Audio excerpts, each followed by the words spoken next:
Without further ado, we'll go on to the first speaker, if that's okay. So this is great pleasure to introduce what I would class as biological educational royalty in Dr. Katharine Hubbard. Reading her list of awards is quite belittling. It's one of those things. So Katharine is a reader in biological education at the University of Hull. Katharine is a National Teaching Fellow, a Senior Fellow of the Higher Education Academy, and a Fellow of the Royal Society of Biology.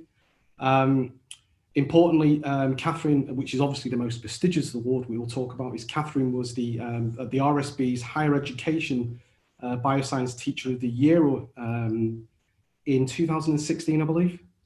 And Katharine will talk us through sort of supporting students in undergraduate education. So thank you, Katharine.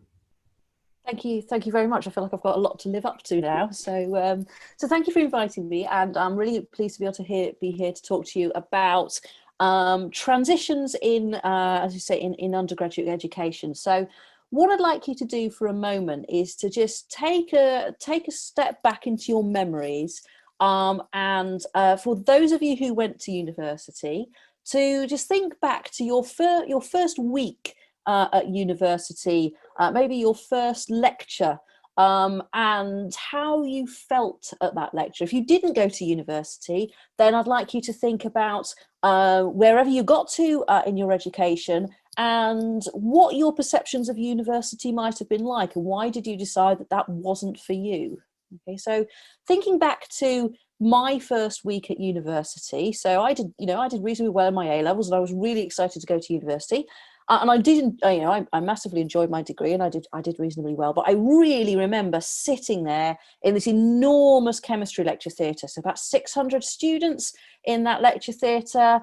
And I remember sitting down for the first lecture, so I didn't quite know what was going on, didn't really know what a lecture was all about, but I was very studiously going to take lots of notes in it.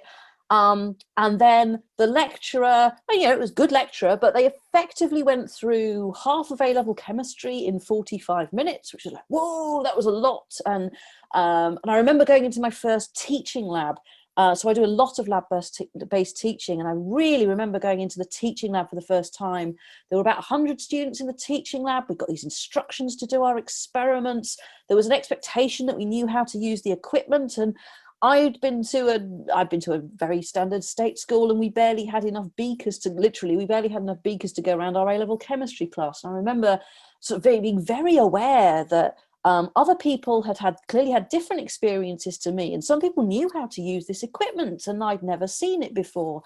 And I remember that feeling of, gosh, this is a lot to get my head around. This is a lot more to get my head around than just the academic content of my biology and my chemistry. So, so what I want to talk about a little bit, and I hope that we explore this through the question and answer, are really two transitions in education. So one is the transition into university. So I'm just going to give you a few statistics. So every year there are about 45,000 first year biology students, and that's biologists in the broadest sense of things. So we've got a huge number of quite large cohorts coming through into our biology degrees. And those students come from a very diverse set of backgrounds. Not everyone is coming through with A levels. So nationally, about 25% of students don't come in with A levels, they come in with BTECs. They've done a completely different qualification. There are lots of other qualifications out there. The UK has a very complicated landscape of qualifications, both in qualification type, but we've also got different exam boards. So two students who did A-level biology might have studied different things on different exam boards. They might have understood different levels of it, so that maybe that you've got two students who come in with an A at A level, but one of them just really had never got their head around photosynthesis or cell signaling or whatever topic it was, whereas another one, it would be different topics. So we've got students coming in with different qualifications, different levels of experience, with schools with different levels of resource. So some schools have phenomenally well-equipped science labs, and some schools are really doing their science on an absolute budget. There are some schools that are doing the whole of their secondary curriculum on a budget less than £5 a year per student. So that's a resource constraint. We've also got students coming in from lots of different demographic backgrounds. So nationally, about 38% of students in universities are mature students. That will be a bit lower in biology. That's sort of swayed a little bit by disciplines like nursing. 14% of students have a declared disability, and that's going on the increase every year. 9% of our students are Black, 12% of our students are Asian. 45% of students are the first generation in their family to go to university, so their parents did not enter higher education. That's a really big group, so that maybe don't have that support behind, not in terms of their families aren't supportive of them, but can they turn to their families of, I don't understand what's going on at university, can you help me out? I was lucky, both of my parents went to university, I could approach them for advice. But for our first gen students, they maybe have less of that source of advice. 13% of students come from the most educationally deprived areas in the country. So we have all of these different dimensions of diversity coming in through our first year classes. In biology, we tend to have quite big first year classes. So my first year cohort is 150 students. I'm trying to, excite them about new biology, trying to train them in new skills, trying to get them to think as like a scientist. But I need to be mindful of all of those different backgrounds, because there may be some students in that group who are disadvantaged compared to others. So not everyone's got an equal experience coming into the first year.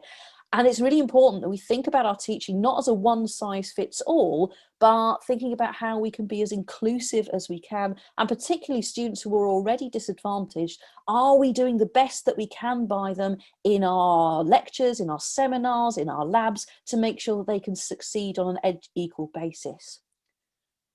There's obviously then what happens through the university degree. What skills are we developing, both technical, analytical, all of those things. But what I also want to mention is the exit trajectory of our students.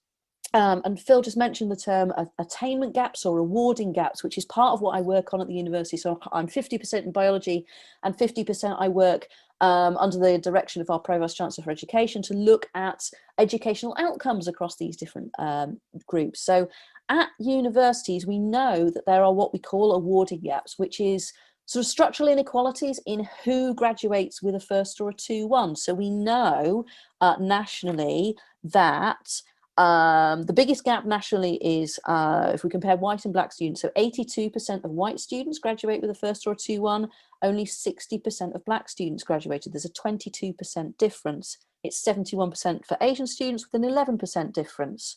Students from the most educationally deprived areas of the country, there is an 11% gap of their outcomes compared to those coming from more advantaged areas. Mature students are less likely to graduate with a good degree, and students with registered disabilities are less likely to graduate with that first or 2-1.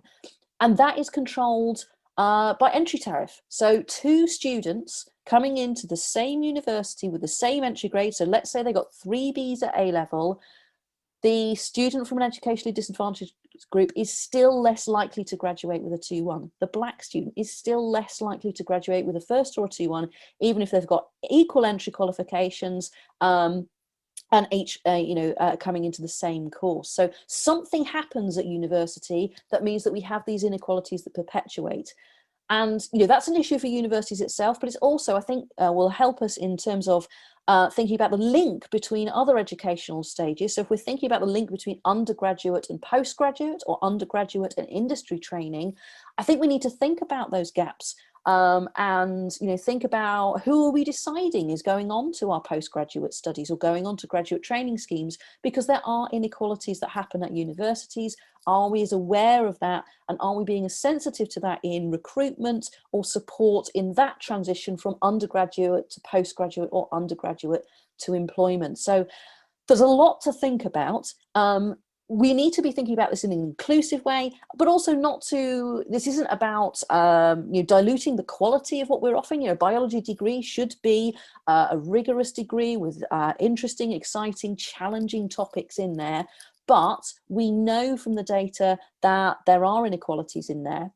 And we know that students have different experiences of it. So if we talk to our students we find out lots of interesting things about their transition. So I'm quite interested in how do students transition into teaching labs in their first year. So, you know, how do students feel about going into the teaching lab for the first time? Are they afraid of the teaching lab? And are they therefore less likely to engage with the practical, less likely to enjoy it?